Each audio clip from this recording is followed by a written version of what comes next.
Hello guys, this is me Shafi. Recently আমি সীতাকুণ্ড ট্যুরে গিয়েছিলাম।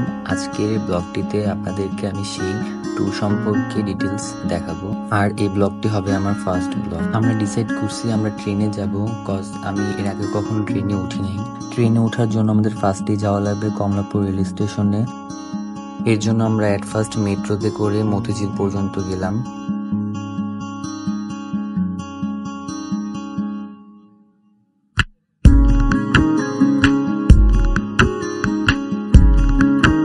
কাউন্টার থেকে টিকিট কেটে আমরা সোজা আমাদের ট্রেনের দিকে যাচ্ছি। যেহেতু এটা মেল ট্রেন, তাই চেষ্টা করবেন একটু তাড়াতাড়ি আসার, নয়তো সিট পাবেন না। আমরা এসে আমাদের পছন্দ মতো সিট নিয়ে নিই। অলমোস্ট 12টার দিকে আমাদের ট্রেনটি ছাড়ে। দেখতে দেখতে রাত থেকে ভোর ও ভোর থেকে সকাল, আমরা প্রায় কাছাকাছি এসে পড়েছি আমাদের স্টেশনের, হুইচ ইজ সীতাকুণ্ড স্টেশন। সীতাকুণ্ডুর দিকে যত আগাচ্ছি আস্তে আস্তে পাহাড়গুলো দৃশ্যমান হচ্ছে। আমরা সেই পাহাড়গুলো দেখতে দেখতে আমাদের স্টেশনে এসে পড়েছি। স্টেশন থেকে কিছু দূর হাঁটলে আপনারা সীতাকুণ্ড বাজার দেখতে পারবেন। আমরা সেই বাজারে এসে ফার্স্টে একটা হোটেল বুক করে নিই। দিন সকালের নাস্তা শেষ করে আমরা সাথে সাথে চন্দ্রনাথ পাহাড়ের উদ্দেশ্যে রওনা দিয়ে দিই। অটো যেখানে নামায় দিবে সেখানে দেখবেন এরকম লাঠি বিক্রি করতেছে। এই লাঠির সাহায্যে আপনারা পাহাড়ে খুব সহজে উঠতে পারবেন, আর 20 টাকার বিনিময়ে ওরা লাঠি ভাড়া দেয়।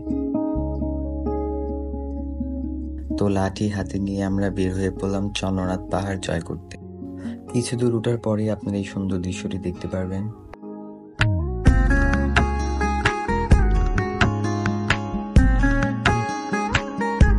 তো অ্যাট লাস্ট আমরা পাহাড়ে উঠে পড়ি, কিন্তু উঠার পর শুনলাম যে এটা মেন চন্দ্রনাথ পাহাড় না, ওটা আরো উপরে। আর এদিকে অলরেডি আমার অবস্থা টাইট হয়ে গেছে। যাই হোক, আসছে যখন ওঠা লাগবেই, তাই একটু রেস্ট নিলাম, লেবু শরবত খেলাম, দেন আবার ওঠার জন্য বের হয়ে পড়লাম।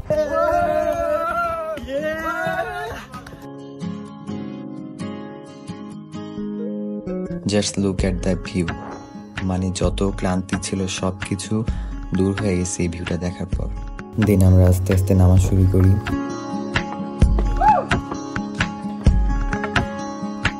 যদিও নামতে অতটা কষ্ট হয় না যতটা উঠতে হয়েছে। যাই হোক, এবার ঝর্ণা দেখার পালা।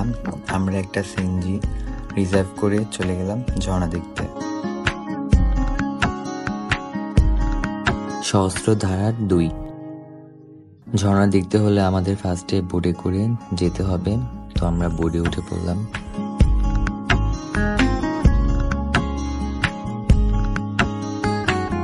পাগল হয়ে গেছে ঝর্ণা দেখা, আসলে অনেক সুন্দর। আর সবচেয়ে মজার বিষয় হচ্ছে যে আমরা 5 জন বাদে পুরো ঝর্ণাতে আর কেউ ছিল না।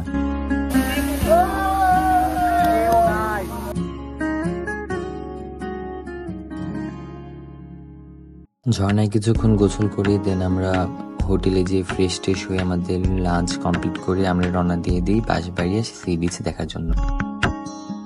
শুনেছি এখান থেকে নাকি সানসেট দেখা যায় খুব সুন্দর মতো, দ্যাটস ওয়াই আমরা এখানে আসছি। বাট আমাদের ভাগ্যটাই খারাপ, আমাদের আস্তে আস্তে লেট হয়ে গেছে, দ্যাটস ওয়াই সানসেট আর দেখা হয়নি।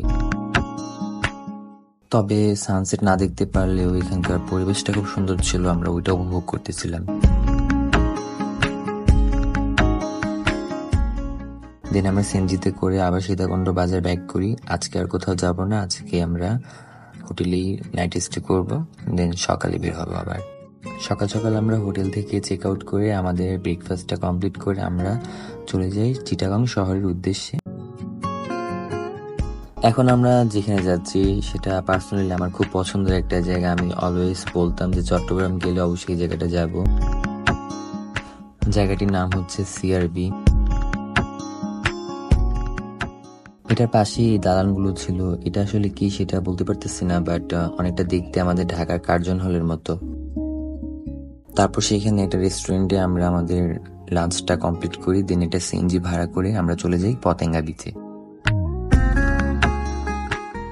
এই এক্সপ্রেসওয়েটার কারণে খুব কম সময়ে আমরা পতেঙ্গার কাছাকাছি এসে পড়েছি। সো ফাইনালি আমরা এখন বিচে।